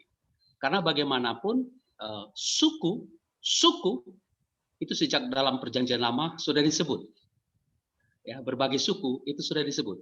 Artinya di hadapan Tuhan bahwa suku-suku itu ada, tetapi suku-suku itu harus tetap mempertahankan sebagai image of God, yaitu gambar daripada Allah. Di tengah keberdosaan dunia ini, maka gereja mempunyai tanggung jawab. Budaya apapun bertemu dengan Kristus dan relasi dengan Kristus, ditambah lagi dengan perkembangan adab modernisasi, maka sesuatu yang tidak penting urgen akan tertinggal dengan sendirinya, dan gereja bertanggung jawab terus menyampaikan salib Kristus. Barangkali itu saja yang bisa saya sampaikan. Terima kasih. Nah, kalau boleh saya tambahkan juga begini, tradisi-tradisi itu betul sekali yang tidak melekat dengan firman Tuhan, dia akan terkikis begitu. Tapi ada satu lagi yang harus diingat, khususnya untuk orang-orang etnis dimanapun, tradisi yang ada hubungan dengan prosperity itu tidak sadar sudah melekat begitu. Contoh yang paling sederhana ya, yang kita juga nggak tahu, yang seperti tadi yang saya ceritakan ikan, kemudian gambar yang dipasang terbalik. supaya tumpah begitu. Nah, yang mode-mode seperti itu sebenarnya sudah lama, sudah jauh, dan secara kalau kita mau teliti secara logika itu sebenarnya nggak bisa. Tapi itu sudah melekat kalau ada hubungannya dengan prosperity. Seperti yang tadi diceritakan oleh narasumber kita, pembagian angpau, kemudian mie, warna, panjang umur, itu kan prosperity. Nah, itu sangat melekat erat dengan kehidupan kita. Kalau yang bagi saya, kalau yang biasa, yang hanya sekilas begitu mungkin nggak begitu diperhatikan. Tapi bagi saya, yang ada kaitannya dengan Injil, kemudian yang ada kaitannya dengan prosperity, kita nggak mau ngomong soal ini benar atau salah ya, tapi ada kaitan dengan prosperity, itu seakan-akan menjadi gimana ya? Menjadi bagian dalam kehidupan setiap suku begitu. Saya melihat dalam posisinya begini begitu loh. Oke, saya minta kesediaan. Kira-kira ada yang mau bertanya atau yang mau memberikan masukan? Diskusi kita malam hari ini cukup bagus ketika kita membahas tentang tradisi budaya di dalam kacamata kekristenan begitu. Ini diskusi yang bagus sekali, kita bisa sama-sama tukar pikiran. Saya minta ada lagi yang mau ngobrol, yang mau kasih masukan, silakan. Contoh Aryono, saya cuma mau berpendapat gini. Ketika memandang tradisi, kalau tadi contoh bilang, yang berhubungan dengan prosperity, seolah itu tidak bisa dihapuskan bila bertentangan dengan Injil, kan gitu kan. Apalagi yang melakukannya ini pengusaha, orang kaya gitu ya. Saya pikir gini, kembali lagi ke pribadi masing-masing. Apakah seberapa jauh dia mengenal Kristus, seberapa jauh dia mengenal Allah. Nah, ketika pengenalan akan Allah makin mendalam, maka dia akan lebih mengutamakan Allah ketimbang cuma cerita tradisi gitu ya. Nah, kalau misalkan dia memelihara ikan emas 8 ekor dengan niatan di hatinya dan di dalam pengetahuan dia, ini akan mendatangkan keberuntungan, maka sebenarnya kita mempertanyakan kekristenan dia. Jadi yang saya pertanyakan ke pengusaha itu, ke majelis itu, bukan soal kenapa sih kok dia gitu ya, kok dia mau ikutin tradisi, bukan. Justru yang saya pertanyaan, benarkah dia Kristen gitu? Benarkah dia murid Kristus? Ya, karena kita tidak mau cerita orang Kristen. Yang saya mau cerita tentu kita harusnya murid Kristus gitu ya. Tidak hanya label menjadi orang Kristen. Harusnya kan menjadi muridnya Kristus. Nah, itu kualitasnya itu yang jadi gereja di sini fungsinya ya untuk itu kan. Nah, ketika gereja tidak lagi mampu membangun fondasi kekristenan, fondasi iman kekristenan jemaat, maka gereja akan kehilangan mandatnya, kehilangan fungsinya di sana. Saya pikir di sana. Iya, saya setuju sekali. Sangat setuju. Pribadi personalnya melihat bagian masalah-masalah tradisi itu. Sangat setuju. Dan saya sangat setuju kalau gereja sudah kehilangan, kalau dalam bahasa kita mengatakan, bahasa para hamba mengatakan, kehilangan suara kenabiannya kepada setiap orang, berarti dipertanyakan juga bagaimana gereja menjadi penyebar, pembawa berita Tuhan. Itu juga akan menjadi tanggung jawab gereja besar. Tanggung jawab besar bagi setiap gereja. Oke, thank you buat masukan-masukannya. Saya minta kepada dengan minta Kristaniali, ya, Kristaniali sangat rajin ikut PA, ikut cell group segala pelayanan. Nah, bagaimana melihat memandang pertentangan ataupun sebuah dilema antara tradisi iman yang ya ketika memang kita dalam bulan ini, bulan Februari sebagai orang Tionghoa merayakan Imlek. Nah, bagaimana dalam bulan budaya saya bilang ya, bagaimana melihat ini? Saya minta kesediaan Kristania Lee dari Jakarta.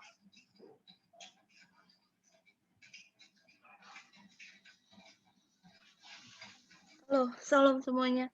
Shalom, ya silakan. Ada banyak sih yang pengen ditanyain, tapi kalau tadi dengar penjelasan sih udah lumayan jelas ya. Wah, banyak sekali pertanyaannya ya. Udah kejawab sih yang kemarin saya tanyain, yang sebelumnya, sesi Oke. sebelumnya itu terjawab di sini sih.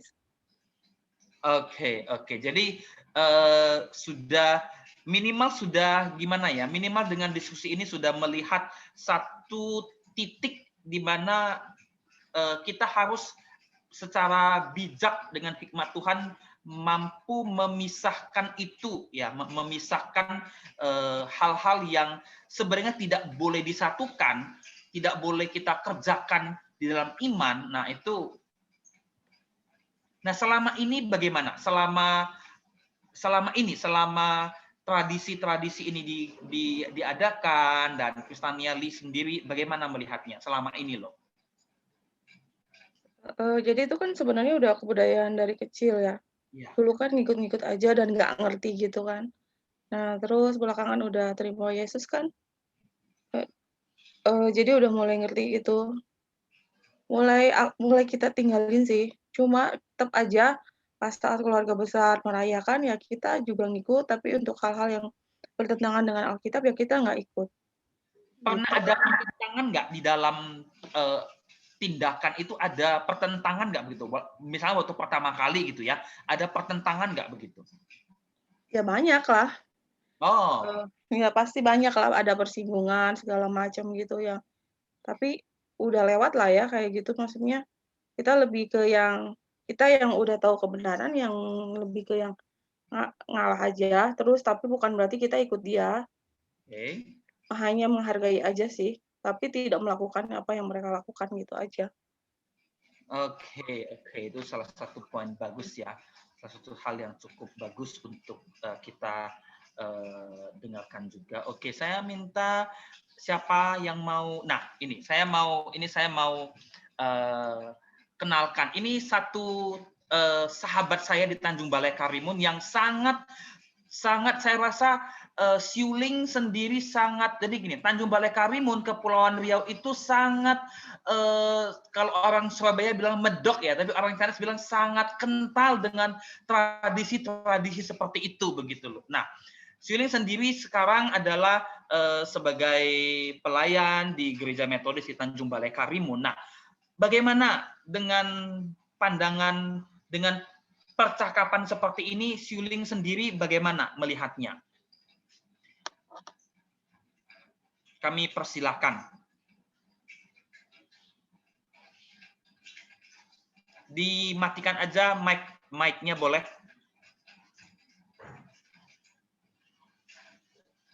Bisa? Ada kesulitan? Sepertinya ada kesulitan. Iya, ada kesulitan ternyata ya. Oke, nggak apa-apa. Ada kesulitan dia. Oke, nggak masalah. Ada teman-teman yang mau sharing, yang mau cerita untuk memperkaya diskusi kita pada malam hari ini? Sedikit lagi contoh. Oh ya, silakan. Jadi gini, dari materi Pak Christian tadi, soal persembahan ke berhala. Nah, persembahan berhala tadi kan dikatakan untuk mengharapkan ada kembaliannya gitu ya. Ada kembaliannya. Jadi saya teringat dengan saya pernah nulis note di Facebook. Judulnya anak Tuhan hidup seperti penyembah berhala. Oke. Jadi ini kita hati-hati sebagai orang Kristen gitu ya. Memberikan persembahan di gereja jangan harap dapat balasan 10 kali lipat, 100 kali lipat. Ya. Ataupun kalau kita pergi gereja jangan itu jadikan rutinitas. Kalau kita di hari-hari kita ada schedule membaca Alkitab tiap hari, misalnya 3 pasal, 5 pasal, jangan jadikan cuma itu rutinitas. Tapi itu harus kita jiwai gitu ya. Harus kita dalami makna itu. Jangan cuma lakukan sekedar karena saya harus lakukan gitu lah istilahnya. Dan ketika memberikan persembahan juga jangan di dalam hati kita mengharapkan balasan ya dari Tuhan, berkat 10 kali lipat, 100 kali lipat gitu ya, berlipat-lipat gitu. Tapi berilah dengan tulus gitu ya. Nah itu hanya satu tanggapan saya, karena saya teringat jadinya. Oke, terima kasih. Oke, ya benar, sangat benar sekali, sangat benar sekali. Jadi ini perbedaannya adalah satu sisi mengharap balasan, satu sisi kalau kita seharusnya tidak boleh, itu adalah ungkapan syukur, tapi juga ada yang punya konsep mengharap balasan begitu ya. Tapi memang harus diperhatikan juga, harus menjadi hal penting yang harus terus diberitakan bagi murid-murid Kristus begitu. Thank you, masukannya luar biasa sekali. Boleh Oke. saya cerita sebentar? Boleh, silakan Pak. Iya, saya senang dengan acara ini. Saya beberapa kali ingin ikut, tapi selalu berbenturan dengan Zoom. Masa awal saya sebagai cuantau, saya 99% berada di sebuah pulau yang 99% adalah Hokkien. Oh. Sikapa, Pulau Halang. Pulau Halang, ya. Jadi tampu-tampu gua Hokkien ulah. Oh, wow. Jadi saya 6 tahun saya di sana. 6 tahun saya di sana. Jemaatnya sangat kecil, yang percaya baru 2 orang. Dan sampai saya selesai hanya tambah 1 orang aja. Ya. Karena budaya itu sangat melekat. Jadi budaya dan agama, saya katakan agama lah gitu ya. Budaya dan agama itu menjadi satu, menjadi sangat satu. Jadi karena masih guru Injil yang masih muda, belum banyak pengalaman, orang Batak yang lahir di kampung Melayu, yang tak ngerti bahasa Batak, taunya bahasa Melayu, lalu masuk lagi ke dunia orang Hokkien, saya harus banyak belajar. Tapi yang ingin saya sampaikan adalah yang pertama, memang merubah sudut pandang yang lahir dari rahim sebuah agama, ya, dan komunitas yang 99% ya, 99% itu mereka sama. Jadi ada kesulitan sendiri. Ini ada suara nampaknya. Nah, oleh karena itu saya ingin menyampaikan memang satu-satunya cara untuk mendekati mereka adalah menyampaikan nilai-nilai yang sepertinya sama, tapi nilai-nilai kita lebih tinggi daripada nilai-nilai mereka. Jadi itu yang menjadi pengalaman kecil yang saya lakukan di sana. Jadi ada nilai-nilai pemahaman yang sama dengan budaya yang kita lakukan sebagai orang Batak. Saya punya budaya, sehingga dengan demikian kita memperkenalkan Kristus melalui budaya itu. Jadi Kristus yang Injili itu, Kristus dalam kitab Injil itu ternyata bisa diterima oleh budaya apapun juga. Wow. Terima kasih. Betul. Wow, luar biasa ya pengalamannya. Oh, ternyata Pak Dion Hutagalung dari Pulau Halang. Pernah di Pulau Halang pelayanan dan sekarang di Palembang. Terima kasih buat masukan, buat sharingnya. Kita sudah lewat 10 menit ya, nggak apa-apa. Baik, thank you teman-teman buat kesempatan. Saya boleh menambah dikit, Har?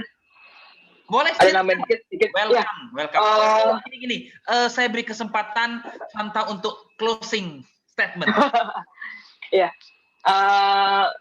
Jangan sampai ketika apa yang saya sampaikan tadi ya langsung ekstrim nih ya, maksudnya kan saya nggak tahu dari kalian apakah emang semuanya Kristen atau ada yang keluarga yang belum Kristen. Jadi saya ingin share bahwa inilah tugas kita untuk bisa berhikmat gitu ya, bagaimana kita menunjukkan diri kita Kristen tapi jangan sampai orang menjadi antipati dengan kita. Saya pernah ngomong ke pemuda saya, dia keluarganya dari orang Bagan dan bukan non Kristen gitu ya. Awal-awal dia dipertentangkan jadi Kristen, dia dipukulin, dikebukin. Bahkan saya ingat ada hadiah gereja, hadiah hut gereja itu dia bawa pulang, bantal gitu ya. Ketahuan sama papahnya, kemudian dirobek, dibakar di depan dia. Saya bilang sama dia, jangan menyerah, dan teruslah engkau menunjukkan kesaksianmu itu dengan perubahan hidup. Jadi kita harus hikmat gitu ya. Jangan sampai akhirnya maksudnya, setelah saya sini saya nanti Imlek saya nggak mau pegang hiyo, saya nggak mau makan makanan hasil sembayangan, saya apa namanya menolak semuanya gitu ya, jadi orang ansos gitu kesannya gitu ya. Nah, tapi kita harus cari hikmatnya bagaimana. Ya kalau saya ngomong ke anak remaja saya gitu ya, karena mereka kan sekarang kan belum umur 17 tahun, saya bilang sama mereka, kalau memang orang tua kamu atau keluarga kamu memaksa kamu, kamu ikutin, ya kamu belajar di sana untuk menghormati, ya kamu Pak, tapi kan saya salah Pak, berdosa Pak. Iya, tapi kamu juga jujur sama Tuhan, minta supaya Tuhan bisa mengampuni dan pasti saya bilang sama dia, ada satu momen kamu harus menyatakan iman kamu. Itu namanya sangkal diri dan juga pikul salib gitu ya. Dan ketika kamu ngomong, saya percaya kok kalau kamu ngomong dengan baik-baik, dengan bijak gitu ya, maka orang lain yang mungkin akan melihat kamu berbeda, mereka juga pasti akan nggak enak sendiri gitu ya. Bagaimana mungkin dia memaksakan kamu yang sudah percaya sama Kristus, memaksa untuk menyembah ataupun sembahyang, seakan-akan dia juga akhirnya salah juga gitu ya, dalam artian dia kayak akhirnya menganggap ibadah itu main-main gitu ya dan segala macamnya atau gimana, dia juga pasti akan mestinya menghormati keberbedaan begitu ya. Jadi saya pingin bahwa hal ini seharusnya juga disebarluaskan bagaimana memang ada budaya-budaya, ada ritual yang kita punya sebagai sebuah suku, sebagai sebuah keturunan Tionghoa begitu ya, dan harusnya kita sikapi dengan bijaksana ya. Dan ada kalanya kita juga harus menunjukkan iman kita ya, berarti ini menunjukkan seperti sangkal diri dan juga pikul salib begitu ya. Kita harus siap dihina mungkin, kita harus siap dimusuhin dan segala macam. Tapi saya percaya kok kalau kita tunjukkan dengan bijaksana, dengan hikmat, dengan kasih ya, orang juga akan menghargai dan menghormati kita dan juga akan nggak jahat karena kan kita masih terkutip saudara, masih keluarga gitu ya. Dan ini juga kiranya terima kasih buat invite-nya dari Jatuh Haryono dan juga buat teman-teman yang udah boleh sharing, terima kasih juga ya. Sorry juga saya juga nggak bisa ikut yang beberapa pertemuan karena biasanya Selasa tuh ada pelayanan, ada pembinaan juga di gereja begitu ya. Biarlah ini boleh memperkaya ya. Saya juga tadi sudah bilang di awal-awal bahwa saya melihat dari sisi karena saya kebanyakan keluarganya Kristen, jadi seakan-akan saya nggak terlalu memahami keluarga-keluarga yang mungkin mereka berasal dari latar belakang yang berbeda. Tetapi intinya adalah seperti tadi saya suka dengan pendapatnya Ko Xiong Fan gitu ya, bahwa pada akhirnya balik ke pribadi. Kalau dia benar-benar mau relasi sama Tuhan, dekat sama Tuhan, maka dia akan belajar untuk diubahkan. Dia akan rendah hati untuk siap meninggalkan suatu habit, kebiasaan, tradisi yang berlawanan dengan Tuhan, termasuk dalam hal berkaitan dengan prosperity, keuntungan, kesuksesan, kebahagiaan. Karena ikut Tuhan tidak salah untuk bisa sejahtera, kaya, atau bahagia. Tetapi kalau kita fokus ke sana, nah ini menjadi pertanyaan. Karena Yesus mengatakan sendiri juga untuk bisa kita sangkal diri, pikul salib itu sebuah penderitaan dalam Kristus. Ini yang kita harus boleh pikirkan, renungan gitu. Jangan sampai jadi orang Kristen kok fokusnya kekayaan gitu ya. Oke, thank you Har.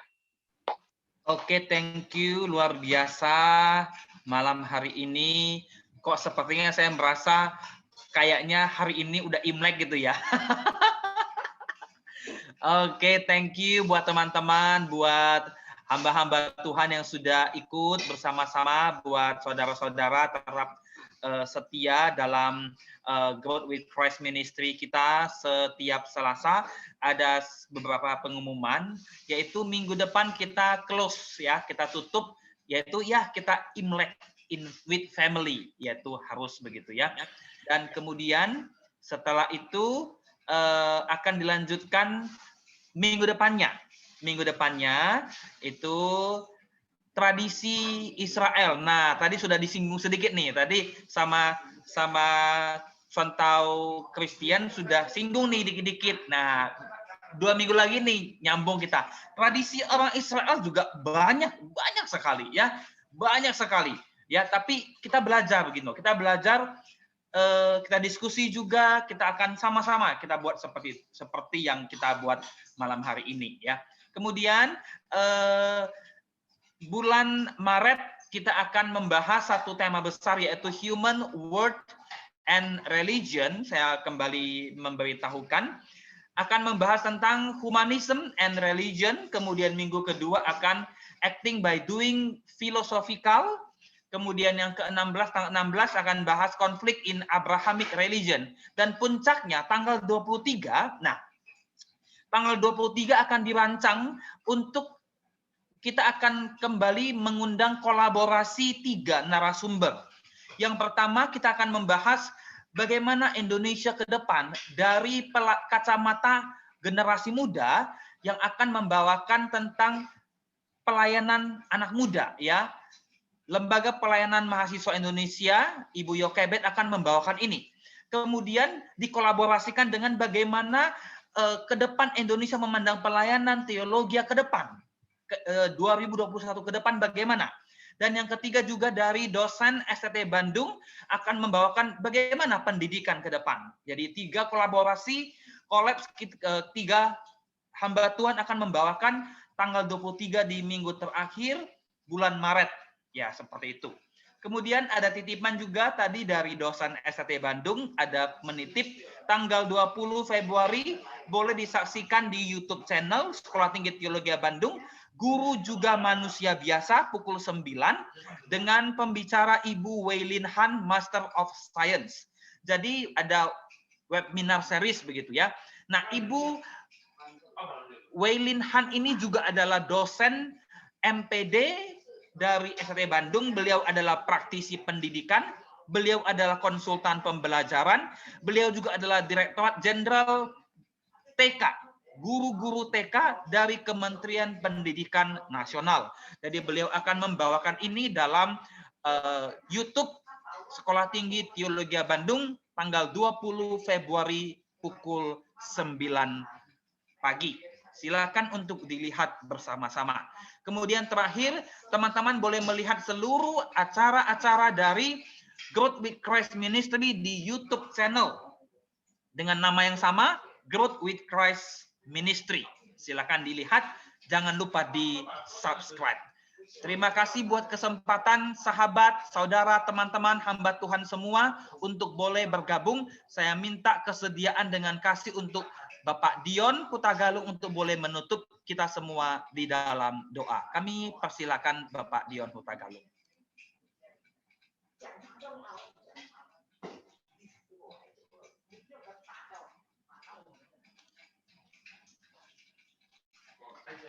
Pak Dion Hutagalung boleh membuka mikrofonnya. Silakan kami persilakan untuk menutup dalam doa. Terima kasih. Ya. Mari kita berdoa. Bapa di sorga, kami berterima kasih jika kami sudah selesai belajar tentang kasih Kristus dan kami mampu untuk meneruskan perjalanan iman kami untuk memperkenalkan Kristus Yesus secara khusus kepada saudara-saudara kami yang berketurunan Tionghoa. Peliharakanlah kami masing-masing agar kami dapat bertumbuh di dalam Dikau dan jadikan kami sebagai sarana anugerah-Mu untuk mengasihi dan memperkenalkan Dikau. Dalam Kristus Yesus kami bersyukur dan memohon. Amin. Thank you, amin. Terima kasih saudara-saudara, teman-teman terkasih. Selamat malam. Thank you semuanya. Thank you semuanya. Thank you ya. Ya, xie Sang Ti Chu Fu. Sang Ti Chu Fu.